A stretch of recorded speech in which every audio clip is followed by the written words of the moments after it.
Hi, నా పేరు రమేష్. తన వెలుగు కిరణాలతో జగాన్నంతా జాగృతం చేసే ప్రత్యక్ష దైవం సూర్య భగవానుడు.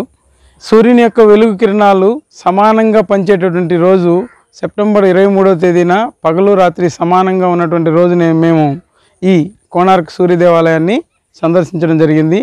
కోణార్క్ సూర్య దేవాలయం ఒడిశా రాష్ట్రంలో భువనేశ్వర్కి 70 కిలోమీటర్ల దూరంలో ఉంది. ఈ దేవాలయాన్ని 13వ శతాబ్దంలో నిర్మించడం జరిగింది. ఈ దేవాలయంలో 24 రథచక్రాలు 7 అశ్వాలతో కూడి రథారూఢై మనకు సూర్య భగవానుడు దర్శనమిస్తాడు. కానీ ఇక్కడ మనకు కనిపించేది ముందు ఉన్నటువంటి గోపురం మాత్రమే. గర్భగుడిని దురదృష్టవశాత్తు పోర్చుగీసు వారు చేసిన దాడిలో దాని యొక్క గర్భగుడి పూర్తిగా లేకుండా పోయింది. ఈ దేవాలయం మొత్తం పరిశీలించి ఇంకా మరెన్నో విషయాలు చూసొద్దాం రండి. అదిగో కనిపిస్తున్నదే కోణార్క్ సూర్య దేవాలయం. ఈ దేవాలయాన్ని చరిత్రపరంగానే కాకుండా శాస్త్రీయ దృక్పథంతో సాంకేతికత పరంగా మరియు గణిత శాస్త్ర పరంగా కూడా పరిశీలించే ప్రయత్నం చేద్దాం. ఇక్కడ ప్రధానంగా నగిశీలచే చెక్కబడిన కళింగ శిల్పకళా వైభవం మనకు ఆనందాశ్చర్యాలను కలిగిస్తుంది. దేవాలయం గోడల నిండా రకరకాల శిల్పాలు అత్యద్భుతంగా చెక్కబడి ఉన్నాయి.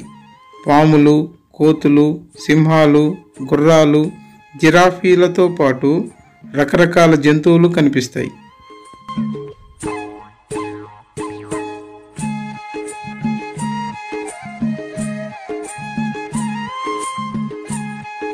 ఒడిస్సీ నృత్యానికి సంబంధించిన 128 రకాల నాట్య భంగిమలు స్త్రీమూర్తులచే అద్భుతంగా ఈ రాతి రథంపై చెక్కబడి ఉన్నాయి. ఇక్కడి శిల్పకళా నైపుణ్యం గురించి మాటల్లో చెప్పలేము.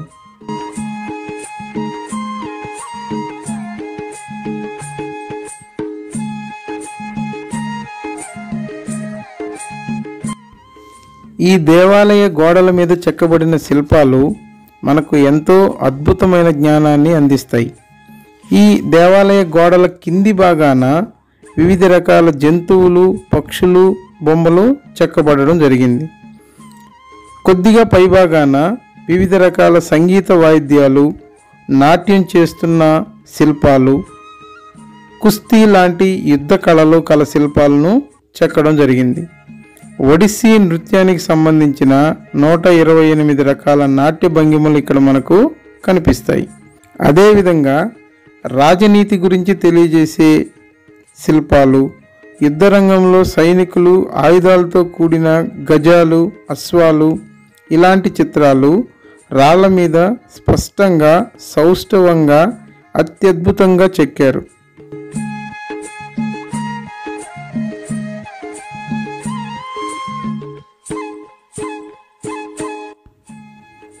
ఇంకొంచెం పైభాగాన కామసూత్ర భాష్యం చెప్పే భంగిమలు ఉంటాయి. ఇవి హైందవ సమాజంలో వివాహ వ్యవస్థకు ఎంతటి ప్రాముఖ్యత ఉందో ఈ శిల్పాలు తెలియజేస్తాయి. ఇంకొంచెం పైభాగాన దేవతామూర్తుల విగ్రహాలు చెక్కబడి ఉన్నాయి. అంటే ఒక మనిషి తన చిన్నతనంలో చేయవలసిన పనులు, బాల్య దశలో నేర్చుకోవలసిన అంశాలు, యుక్త వయసులో చేయవలసిన పనులు, అదేవిధంగా వృద్ధాప్య దశలో చేయవలసిన పనులు, ఇలా ఒక్కొక్కటి ఒక మనిషి తన జీవితంలో నేర్చుకునే విధంగా ఈ శిల్పాలను చెక్కబడడం జరిగింది.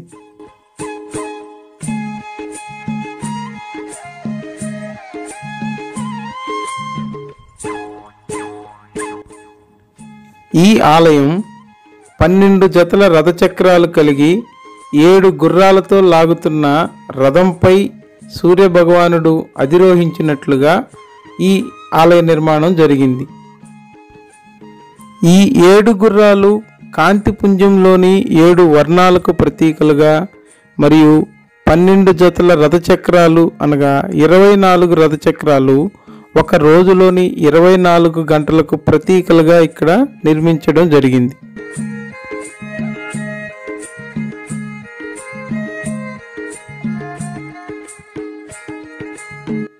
కోణార్క్ సూర్య దేవాలయం ఒక అపురూపమైన శిల్పకళా ఖండమే కాదు, వివిధ అంశాలకు సంబంధించిన అనేక విషయాలను తెలియచేసే విజ్ఞాన మ్యూజియం లాంటిది. రాతి రథపు ఆకారంలో ఉన్న ఈ దేవాలయంలో రథచక్రాలు అలంకారం కోసం మాత్రమే కాదు, ఇవి సూర్యుని వెలుగులో నీడల ఆధారంగా కాలాన్ని తెలియజేసే నీడ గడియారాలు.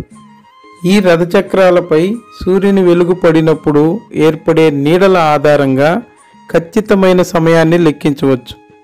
ఒక రోజులోని 8 జాములకు సమానంగా ఒక్కొక్క రథచక్రాన్ని 8 సమాన భాగాలుగా విభజించి ఒక్కొక్క జాముకు 3 గంటల చొప్పున 24 గంటల సమయాన్ని లెక్కించే విధంగా ఈ రాతి రథచక్రాన్ని నిర్మించడం జరిగింది.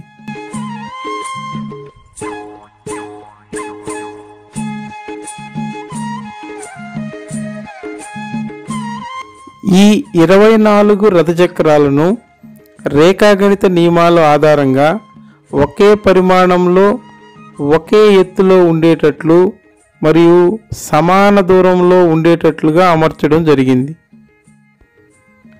ప్రతి చక్రం నిండా రకరకాల పుష్పాలు, లతలు, ఆకులు చెక్కడం జరిగింది. వివిధ రకాల దేవతామూర్తుల విగ్రహాలు, ఏనుగుల బొమ్మలు, గోవులు, సింహాలు ఇలాంటి జంతువుల బొమ్మలు అద్భుతంగా చెక్కారు. ఒక చక్రంలో ఒక స్త్రీ ప్రతిరోజు చేసే పనులు విభజించి ఏ జాముల్లో ఏ పనులు చేస్తారో అలా శిల్పాలుగా చెక్కడం జరిగింది. ప్రతి చక్రం మీద చాలా రకాల శిల్పాలను, జంతువుల బొమ్మలను, లతలు, ఆకులు, పుష్పాలను చెక్కారు. ఈ శిల్పాలను అన్నింటినీ పరిశీలిస్తే ఇవి సమయాన్ని తెలియజేసే రథచక్రాలే కాకుండా ఋతువులు, కాలాలను కూడా తెలియజేస్తాయని మనకు తెలుస్తుంది. అనగా వర్షాకాలం, శీతాకాలం, వేసవి కాలాలకు సంబంధించిన జ్ఞానం కూడా ఇందులో ఉందేమోనన్న ఒక సందేహం.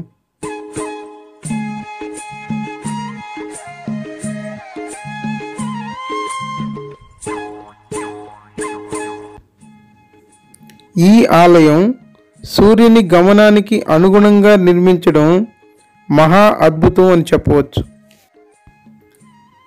ఈ ఆలయ గర్భగుడిలో సూర్యనారాయణమూర్తి గాలిలో తేలియాడుతూ ఉండేలా ఏర్పాటు చేయడం జరిగింది అని చరిత్ర తెలియజేస్తుంది.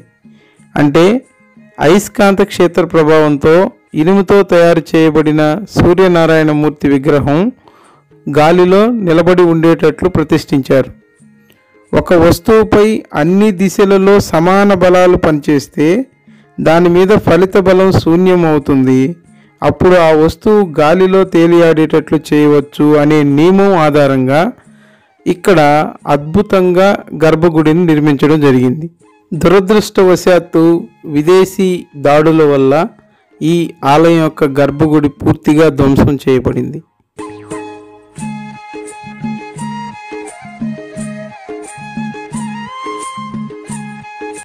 ఈ దేవాలయ నిర్మాణంలో మనకు ఇంకా తెలియని అంశాలు అనేకం నిక్షిప్తం అయి ఉన్నాయి. ఎలాంటి మోడర్న్ పరికరాలు లేకుండా అప్పటి కాలంలో ఉన్న టెక్నాలజీని చూస్తే భారతీయుల అద్భుత ప్రతిభకు ఇది నిదర్శనం.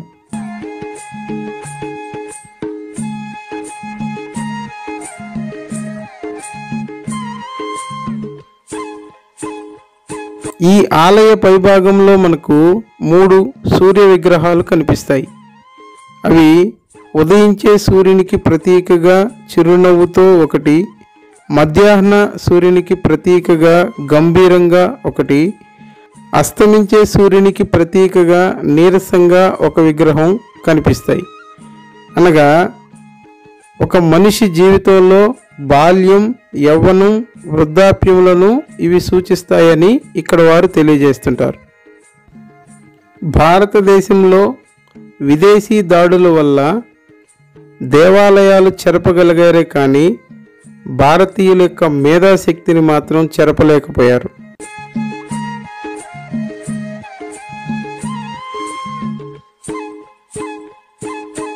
ఇంతటి జ్ఞాన సంపదను అందిస్తున్న ఈ దేవాలయాన్ని యునెస్కో 1884లో ప్రపంచ వారసత్వ ప్రదేశాల జాబితాలో కోణార్క్ సూర్య దేవాలయాన్ని చేర్చడం జరిగింది. మనం వాడుతున్న కొత్త 10 రూపాయల నోటు మీద కోణార్క్ సూర్య దేవాలయంలోని ఈ రాతి రథచక్రాన్ని ముద్రించడం జరిగింది.